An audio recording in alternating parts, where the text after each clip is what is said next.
नमस्कार दोस्तों, मैं सूरज कुमार फ्रॉम badabainu.com। दोस्तों इस कॉलम सभी को उसमें आपका फिर से स्वागत है। और दोस्तों आज एक और टॉपिक लेके आए हैं दोस्तों, यानी कि आज जो हम बात करेंगे फिर से स्टॉक मार्केट की बात करेंगे। तो दोस्तों आज का टॉपिक है, आज कुछ खास ही है, यानी कि ज्यादा इंपॉर्टेंट है आज का टॉपिक। तो आज के टॉपिक के नाम है दोस्तों IPO, FPO and rights issue. यानी कि आईपीओ क्या होता है, एफपीओ क्या होता है एंड राइट्स इशू क्या होता है। तो आज हम इसी की बात करेंगे। तो सबसे पहले हम जानने की कोशिश करेंगे why does company go to market, यानी कि कोई भी कंपनी मार्केट में क्यों आता है, यानी कि एक स्टॉक एक्सचेंज में क्यों आता है। तो सबसे पहले उसकी खासियत है कि वो फंड अरेंज करना चाहता है, यानी उसके पास पैसा नहीं है कंपनी ग्रो करने के लिए, उसके लिए आता है। उसके बाद ये ग्रोथ करने के लिए अपनी कंपनी को आता है। सेकंड थिंग बात कर रही है पे अप डेबिट, यानी कि उस पर कोई लोन बकाया चल रहा है, कहीं से लोन लेके कंपनी खोला है और कंपनी डूब रही है, उसको ऊपर करने के लिए, ग्रोथ करने के लिए कंपनी स्टॉक एक्सचेंज में लिस्ट करता है और आईपीओ लेके आता है। तो फर्स्ट में बात करें हम इन्वेस्टमेंट के दोस्तों, मान लीजिए रिलायंस इंडस्ट्री की हम बात करें और वहां पे अगर आप जिस समय वो आईपीओ लेके आया था उस समय आप पैसा लगाए होते, इन्वेस्टमेंट किए होते, तो आज आप मिलीनियर या बिलीनियर कम से कम होते। और वही पैसा आप जाके वहां पे फिक्स डिपॉजिट में लगा देते तो 30-40 साल में भी आपको उतना पैसा नहीं होता जितना कि इन्वेस्टमेंट करने से होता। तो इसलिए कंपनी आईपीओ लेके आता है और ज्यादातर लोग यहाँ पे इन्वेस्टमेंट करते हैं, किसी भी कंपनी में बहुत ज्यादा मुनाफा कमाते हैं। तो नेक्स्ट बात करें दोस्तों, यहाँ पे एक कंपनी के नाम बात करेंगे, यहाँ पे हिंदुस्तान यूनिलीवर लिमिटेड। ये 26 साल पहले ये अपना आईपीओ लेके आया था। तो मान लीजिए अगर आप उस समय इनका आईपीओ लिए होते 1994 में, तो अभी तक आप 1991 के अकॉर्डिंग टू बहुत ज्यादा आपको फायदा हो जाता। उसके बाद एक और कंपनी है, कंपनी के नाम है 1981 में इन्वेस्टमेंट किए होते विप्रो कंपनी। मान लीजिए क्लाइंट था, क्लाइंट के बारे में बात कर रहे हैं। क्लाइंट ने 1981 में एक कंपनी में इन्वेस्टमेंट किया अपना पैसा। जो इन्वेस्टमेंट किया था वो आज 10,000 रुपया ओनली इन्वेस्टमेंट किया था और आज 2020 का हम रेशियो बता रहे हैं आपको। उनका जो प्रॉफिट उसमें हुआ वो 600 करोड़ हुआ। सिर्फ उसने इन्वेस्टमेंट किया था उसका प्रॉफिट 600 करोड़ हुआ। उसके बाद कंपनी डिविडेंड जो उनका दिया था 125 करोड़ रुपये दिया था। एंड डिविडेंड का मतलब क्या होता है, जो कंपनी मुनाफा कमाती है उसमें जो थोड़ा पैसा आपको देती है, क्योंकि आप इन्वेस्टर रहते हैं, यानी कंपनी खुश है कि चलो मेरा कंपनी ने मुनाफा कमाया जिसमें आपने मुझे हेल्प किया है, उसके बेसिस पे थोड़ा कंपनी पैसा देता है अपने इन्वेस्टर को, उसको बोलते हैं डिविडेंड। तो उनको 125 करोड़ अपने डिविडेंड मिला था, बाकी 600 करोड़ उनका प्रॉफिट हुआ था। तो आप सोच सकते हैं कि अगर उस समय आप पैसा लगाया होता तो आपको कितना फायदा होता। तो इसीलिए कंपनी में जो होता है आईपीओ लेके आता है ताकि आप भी ग्रो कर सके और आपका कंपनी है, जो कंपनी है, पर्सन है, जो कंपनी है वो भी ग्रो कर सके इसके बिहार।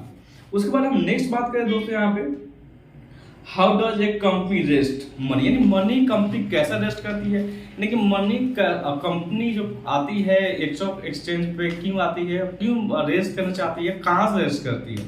तो आइए इस पे जानते हैं हम।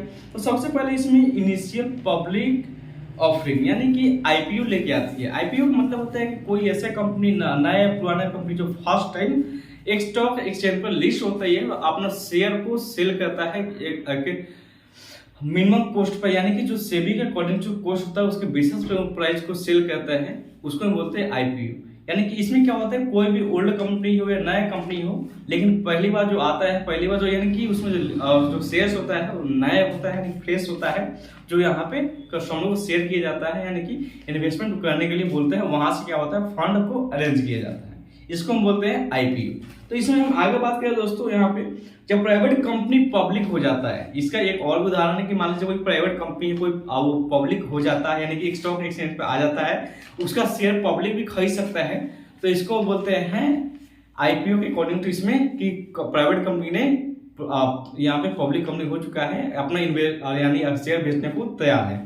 उसके बाद में हम नेक्स्ट बात करें दोस्तों, यहाँ पे नेक्स्ट इसमें बात ये न्यू यंग और ओल्ड कंपनी। इसमें मैंने नहीं देखता, मैं अभी आपको बताया कि न्यू कंपनी है या ओल्ड कंपनी है। इसमें है कि सबसे पहली बार कोई जो कंपनी इसमें लिस्ट करेगा, पहली बार आईपीओ लेके आएगा, लिस्ट करेगा, वो नया कंपनी होगा, यानी फ्रेश लीड होता है, वही इसमें कर सकता है। जैसे कि हम बात करें एग्जांपल के तौर पे, जैसे डी मार्ट की बात करें, डी मार्ट जो कंपनी ओपन हुआ था 2000 में हुआ था, 2000 यानी कि 2000 सन में हुआ था ऐसा। लेकिन जो इन्होंने अपना आईपीओ लेके आया था दोस्तों, वो आईपीओ लेके आया था यहाँ पे 2017 में, यानी कि 17 साल बाद इन्होंने अपना आईपीओ लेके आया और स्टॉक एक्सचेंज पे लिस्ट किया। उसके बाद लोगों से बोला कि आप इसको परचेज कीजिए, इन्वेस्ट कीजिए इसमें, ताकि यानी फंड का अरेंज किया उन्होंने तो ये जरूरी नहीं है कि जो कंपनी पुराना है या नया है तो पहले से लिस्टेड होता है, ऐसा कुछ नहीं है।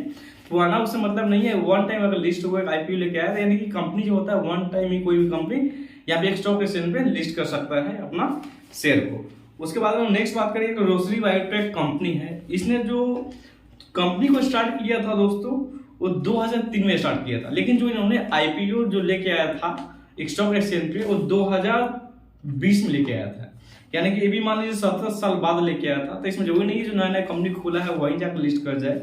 पुराना बहुत सारा पुराना कंपनी जो होता है जो बाद में जाकर वहां पे क्या होता है जब पूरा ग्रो हो जाता है तो जाकर वहां पे स्टॉक एक्सचेंज पे लिस्ट करवाती है।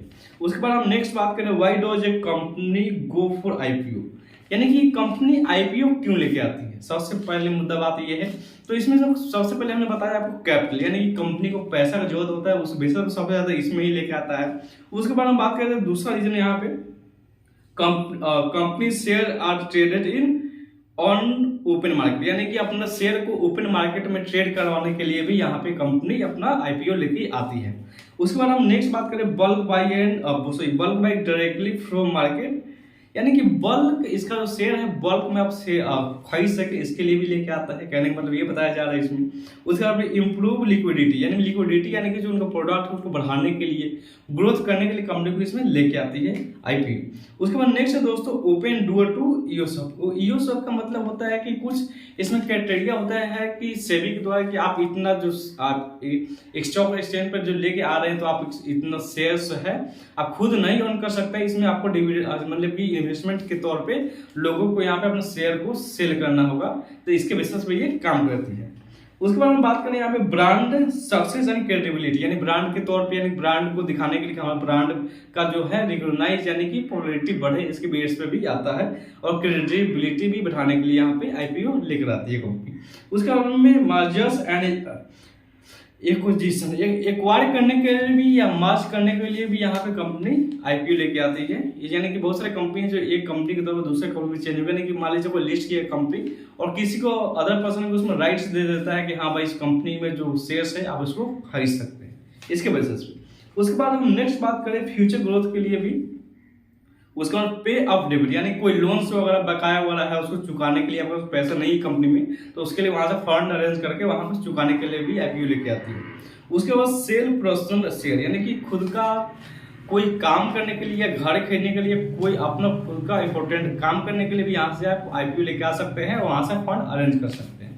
उसके बाद दोस्तों हम नेक्स्ट बात करें यहाँ पे why to go invest in IPO, यानी कि इन्वेस्टमेंट क्यों करें भैया आईपीओ में, क्या फायदा होगा इससे मुझे। तो ये सबसे पहले जानते हैं हम कंपनी अबाउट लर्निंग। पहली बात आप कंपनी के बारे में पढ़े भाई ये कंपनी है क्या, ग्रोथ करने लायक है या इलीगल एक्टिविटी चल रही है, कुछ अलग वजह से लेके आ रही है। तो सबसे पहले इसमें आप देखने को क्या मिलेगा, कंपनी की प्रॉब्लम क्या है, क्यों लेके आई है। उसके बाद में बेनिफिट इसमें क्या क्या होगा अगर हम इसमें इन्वेस्टमेंट करेंगे तो।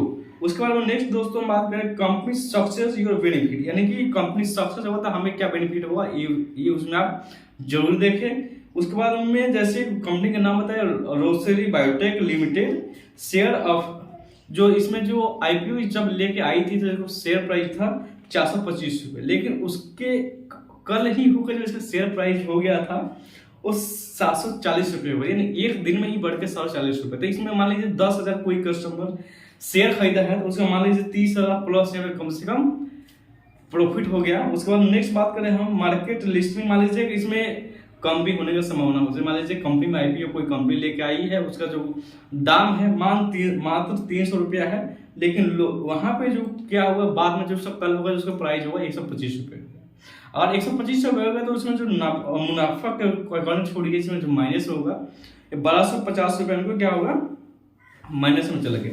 तो इसके बेसिस पे आप देख सकते हैं। उसके बाद नेक्स्ट बात करें दोस्तों यहाँ पे check the following details in IPO, यानी कि आईपीओ में जब आता है कोई कंपनी लिखकर तो उसमें हमें क्या क्या देखना चाहिए ताकि हमें उससे बेनिफिट मिल सके। तो सबसे पहले हम रेड हेरिंग प्रोस्पेक्ट में क्या क्या आता है ये जानते हैं। तो सबसे पहले इसमें आता है बिजनेस क्या है, प्रॉफिट और लॉसेस इसमें क्या हो सकता है ये आपको देखना पड़ेगा। बैलेंस शीट क्या है, सबसे ज्यादा इंपॉर्टेंट ये है कि किसी भी कंपनी को ग्रोथ चेक करने के लिए आप बैलेंस शीट जरूर चेक करें, उस पर डिपेंड करता है कंपनी आगे जाएगा या पीछे जाएगा। दूसरा बात करें नंबर ऑफ कंपनी शेयर्स के अकॉर्डिंग टू इसमें कंपनी के नंबर्स क्या है। उसके बाद नेक्स्ट बात करें हम लिटिगेशंस अगेंस्ट ऑनर, यानी कि इसमें कंप्लेंट्स वगैरह तो नहीं है, कोई गवर्नमेंट कंप्लेंट है, कोई भी तरह का दिक्कत हुआ तो इसमें कंपनी में नहीं है, जो यानी कि कंप्लेन हुआ है गवर्नमेंट के द्वारा उससे कंपनी का ऑनर लगा है। या लिटिगेशंस एंड अगेंस्ट कंपनी, यानी कंपनी पे तो कोई मतलब कंप्लेंट्स वगैरह तो नहीं है, ये भी आपको देखना बहुत जरूरी है। उसका फ्यूचर प्लान ऐसा क्या है उसमें लिखा भी होता है, जैसे आईपीओ लेके आता है उसमें सारा डिस्क्रिप्शन आप देख सकते हैं, जो भी ब्रोकर्स के अकॉर्डिंग आप उसमें जाकर चेक करेंगे तो कुछ उन्होंने अपने इन्फॉर्मेशन दे रखे होते हैं, वहां पे आप दे सकते हैं। हालांकि आईपीओ जब कंपनी लेके आता है तो ज्यादा उसका इन्फॉर्मेशन हमारे पास नहीं होता है, ये बात सच है, लेकिन फिर भी कुछ इन्फॉर्मेशन होता है जिसके बेसिस पे वहां पे देख सकते हैं। उसके बाद हम नेक्स्ट बात करें यहाँ पे हु इज अंडर राइटर। इसमें जो अंडर राइटर यानी कि इन्वेस्टर इसमें कौन कौन है। जैसे इन्वेस्टर के बारे में हम बात करें तो जैसे इसमें नाम सिटी बैंक हो गया, जेपी मॉर्गन चेज हो गया, उसके बाद में मॉर्गन स्टैनली हो गया, जेम फाइनेंशियल हो गया, ये सब ब्रोकर्स है जिसमें इन्वेस्टमेंट करती है बहुत बहुत कंपनी में। उसके बाद में अडल वेसिस हो गया, मोतीलाल ओसवाल के नाम सुने हुए, ये भी एक इन्वेस्टर है बहुत बड़ा। ये सब देखिए, ये सब उसमें अगर इन्वेस्टर कर रखे हैं तो डेफिनेटली ये कंपनी बढ़िया होगा, या आप खुद अपने से भी चेक उसमें कर सकते हैं। उसके बारे में बात करें लोन यानी कि कर्जा कंपनी में कितना है, इसके बिहार पर भी ऐसा ना हो कि मान लीजिए 10 करोड़ का कंपनी हो और 5 करोड़ के उस पर कर्जा ही हो, तो ऐसे कंपनी के लिए इन्वेस्टमेंट ना करें, क्योंकि 50% उसके बाद मान लीजिए एसेट रह गया है तो इसमें क्या करेगा। उसके बाद नेक्स्ट बात करें हम फाइनेंशियल एडवाइजर के अकॉर्डिंग तो आप उससे सलाह लेके इसमें लगाना चाहिए पैसा कि नहीं लगाना चाहिए, अगर आपको उसके बारे में नॉलेज है नहीं है तो। उसके बाद नेक्स्ट बात करें हम रीड आर्टिकल एंड ब्लॉग्स, उसके बारे में पढ़े ब्लॉग्स वगैरह के, हाँ कंपनी क्या है। उसके बाद नेक्स्ट बात करें हम moneycontrol.com एक एप्लीकेशन है, हालांकि उस पर उतना इन्फॉर्मेशन आईपीओ पे मिलेगा नहीं, क्योंकि कंपनी फर्स्ट टाइम आ रही है तो ज्यादा इन्फॉर्मेशन तो मिल नहीं सकता है, लेकिन बहुत कम ही मिलता है, लेकिन उसके बारे में परफेक्ट कम से कम थोड़ा बहुत भी जानना जरूरी है। उसके बाद में हम नेक्स्ट बात करें recently listed IPO in India, यानी कि कुछ इसमें जो 2020 की बात करें जो कौन कौन सी कंपनी आईपीओ लेके आई थी, आइए हम जानते हैं उसके बारे में। तो सबसे पहले जो आईपीओ के बारे में हम बात करें यहाँ पे mind space business park REITs एक कंपनी है, इन्होंने अपना आईपीओ लेके आई थी। उसके बाद में रोसरी बायोटेक कंपनी भी अपना आईपीओ लेके आया था। उसके बाद में नेक्स्ट बात करें हम लक्ष्मी गोल्डोरना हाउस लिमिटेड, ये भी अपना आईपीओ लेके आया था। उसके बाद नेक्स्ट बात करें हम SBI cards and payments services private limited एक आईपीओ लेके आया था SBI बैंक वाले ने, उसका भी आईपीओ 2020 में ही आया था। तो इसके अकॉर्डिंग तो हम 2020 की बात कर रहे हैं, 2024 चल रहा है, इसमें अलग अलग आप खुद किसी ब्रोकर पे हो तो वहां पे जाकर चेक कर सकते हैं, वहां पे आपको इन्फॉर्मेशन दे सकता है कौन सा कंपनी की आईपीओ आने वाली है या आ चुकी है। उसके बाद में हम नेक्स्ट बात करें दोस्तों एफपीओ, हमने तो बात कर लिया भैया आईपीओ क्या होता है, और जानते हैं एफपीओ का मतलब होता है flow on public offer. Flow मतलब कि एफपीओ होता है कि पहले से कोई कंपनी लिस्ट होता है एक स्टॉक एक्सचेंज पे, या उसको कोई और उसके बाद उसको कोई फंड का अरेंज करने का जरूरत होता है, या कोई सेबी की तरफ से प्रेशर होता है कि आप जो इसमें शेयर रखे हैं इतना नहीं रख सकते, इसमें को आपको इन्वेस्टर को इन्वेस्ट करने के लिए देना होगा। तो उसके बेसिस पे कंपनी क्या करती है, एक एफपीओ लेके आते हैं, यानी offer on public flow on public offer के अकॉर्डिंग टू, जिसमें क्या होता है कि कुछ परसेंट डिस्काउंट कंपनी देता है, बोलते हैं कि हमारे आईपीओ के एफपीओ अकॉर्डिंग टू आप मेरा शेयर खरीदिए तो आपको इतना मुनाफा होगा और बेनिफिट आपको ज्यादा से ज्यादा होगा। जैसे कि हम बात करें इसमें लिस्टेड एक कंपनी होता है, यानी पहले से लिस्ट होना चाहिए कंपनी को एफपीओ लाने के लिए। उसके बाद नेक्स्ट बात करें यहाँ पे कंटिन्यूटी, यानी कि हमेशा ये लेके आता है, जो नहीं कि 2 महीने 4 महीने जब इसका जरूरत पड़ेगा एफपीओ लेके आ जाती है कंपनी, क्योंकि जब तक उसको पैसा की जरूरत रहेगा उसके पास अगर शेयर्स है तो एफपीओ लेकर आती रहेगी। उसके बाद नेक्स्ट बात करें डिस्काउंटेड प्राइस, यानी कि इसमें डिस्काउंट भी दिया जाता है जैसे कि हमने बताया आपको। उसके बाद हम नेक्स्ट बात करें how does a company go for FPO, यानी एफपीओ क्यों लेके आती है कंपनी, कहने का मतलब ये है। तो एफपीओ के मतलब है दोस्तों, एफपीओ बताया रेगुलरली रिक्वायरमेंट्स, यानी कि एक सेबी की तरफ से प्रेशर होता है कि मान लीजिए कोई आपके पास जो शेयर्स है तो उस अंदर क्राइटेरिया होता है कि आप जो लिस्टेड किए हैं तो उसके बेसिस पर जो आप शेयर रख सकते हैं इतना ही रख सकते हैं। उसके अलावा आप क्या कर सकते हैं, पब्लिक को इसमें डिवाइड कीजिए, यानी पब्लिक को यहाँ पे प्रपोज कीजिए कि आपका शेयर को खरीदे, तभी जाकर वो लिस्टेड होगा, यानी पब्लिक कंपनी होगा आपका। तो उसके बेसिस पे भी कंपनी एफपीओ लेके आता है या फंड अरेंज करने के लिए भी लेके आती है। उसके बाद में बात करें मोर फंड रिक्वायर्ड, जैसे कि हमें बताया। उसके बाद मोर शेयर होल्डर्स नीडेड, यानी कि आपको शेयर होल्डर्स की जरूरत है तो उसको भी आप लेके आ सकते हैं। उसके बाद में इन्वेस्टमेंट इन एंड एफपीओ, यानी कि एफपीओ में इन्वेस्टमेंट करने के लिए क्या क्या चाहिए, तो आइए हम जानते हैं। उसके बाद डॉक्यूमेंट्स में बात करें तो डॉक्यूमेंट चेक कीजिए क्या क्या है कंपनी के बारे में। मनी कंट्रोल पे जाइए, moneycontrol.com, उसके बाद सारा इन्फॉर्मेशन निकालिए। उसके बाद देखिए कंपनी अच्छा तो लीजिए, नहीं अच्छा तो नहीं लीजिए। उसके बाद फाइनेंशियल एडवाइजर से आपको पता नहीं इसके बारे में तो उसके सलाह लीजिए कि इस कंपनी का जो एफपीओ आया है ले कि ना ले, वो बता देगा आपको। उसके बाद में रिस्क एडवाइजर, उसका उससे मिलिए। उसके बाद पास्ट परफॉर्मेंस को देखिए, पहले इसने कितना ग्रोथ किया भी है या कंपनी डूब रही है, ये भी देखना बहुत जरूरी है एफपीओ के पहले। उसके बाद कॉन्फिडेंट एंड लेस रिस्क, इसमें जो रिस्क होता है थोड़ा कम होता है क्योंकि कंपनी के बारे में ऑलरेडी बहुत कुछ आप जानते होंगे, क्योंकि अगर नहीं भी जानते हैं तो इसका moneycontrol.com पे सारा इन्फॉर्मेशन दिया होता है। उसके बाद हम नेक्स्ट बात करें, लाइफ में बात करें, लार्सन एंड टोरबो कंपनी था, इसके बेसिस पे उन्होंने क्या किया था, एफपीओ लेके आया था। तो जैसे हम एक और कंपनी की बात कर रहे हैं, यस बैंक के आपने नाम सुना होगा, जो एक बार क्राइसिस हुआ था। जब क्राइसिस हुआ था उसके बाद में इन्होंने 2020 में लेके आया था एफपीओ, 15,000 करोड़ का एफपीओ लेके आया था और डिस्काउंट प्राइस में लेके आया था। बहुत सारे लोगों ने खरीदा, बहुत सारे लोगों ने नहीं खरीदा क्योंकि उसमें भाई इलीगल एक्टिविटी था उस समय। लेकिन अभी आप जाकर देखिए उसमें 5 रुपये चल रहा था, आज 25 रुपये चल रहा है, यानी कि बहुत ज्यादा ग्रोथ किया है, 5 टाइम्स, यानी 5 गुना यहाँ पे यस बैंक ने अभी ग्रोथ किया है।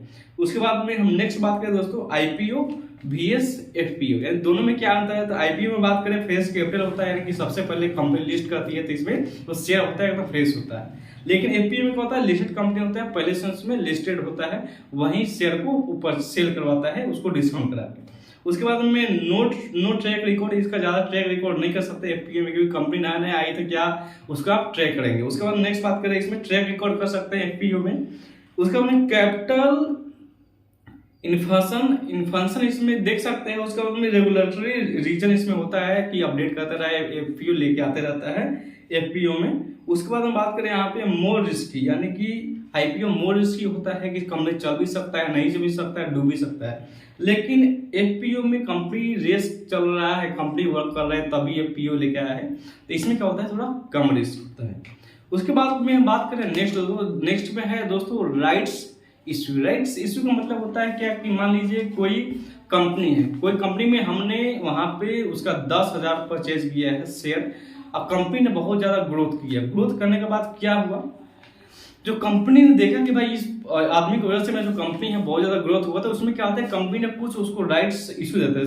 जैसे मान लीजिए 10 साल पहले सब शेयर ले रखे हैं, तो कंपनी आपको लागू करता है कि हमारे तरफ से आप 300 और शेयर लीजिए, हम आपको मार्केट से 20% डिस्काउंट पे आपको देंगे।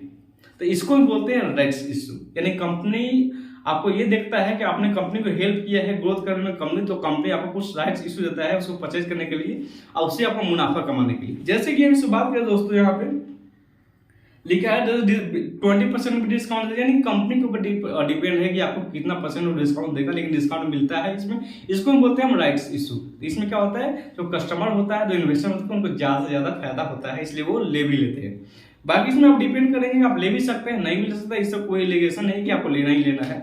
उसके बाद हम नेक्स्ट बात करें, इसमें गारंटीड हो जाता है, उसका फेयरस कैपिटल आपको मिल जाता है। उसके बाद सेल्फ इंटेलिजेंस हो जाता है, उसको फाइनेंशियल एडवाइजर के तौर पर भी आपको रख सकते हैं, या उससे आप आपका जो फाइनेंशियल एडवाइजर है उससे आप यहाँ पे हेल्प ले सकते हैं। तो बाकी दोस्तों आज जो हमने बात किया, 3 टॉपिक बात किया है, IPO, FPO and rights issue पे बात की। तो दोस्तों आज के वीडियो में इतना ही बताया गया है। आशा करता हूँ जो वीडियो है आपको समझ में आया होगा। अगर समझ में ना आया तो मुझे जरूर पर्सनली मैसेज करके पूछ सकते हैं। बाकी इस वीडियो को देखने के लिए आपको बहुत बहुत धन्यवाद। फिर मिलेंगे आपसे नेक्स्ट वीडियो में। अभी दीजिए मुझे इजाजत। Thank you.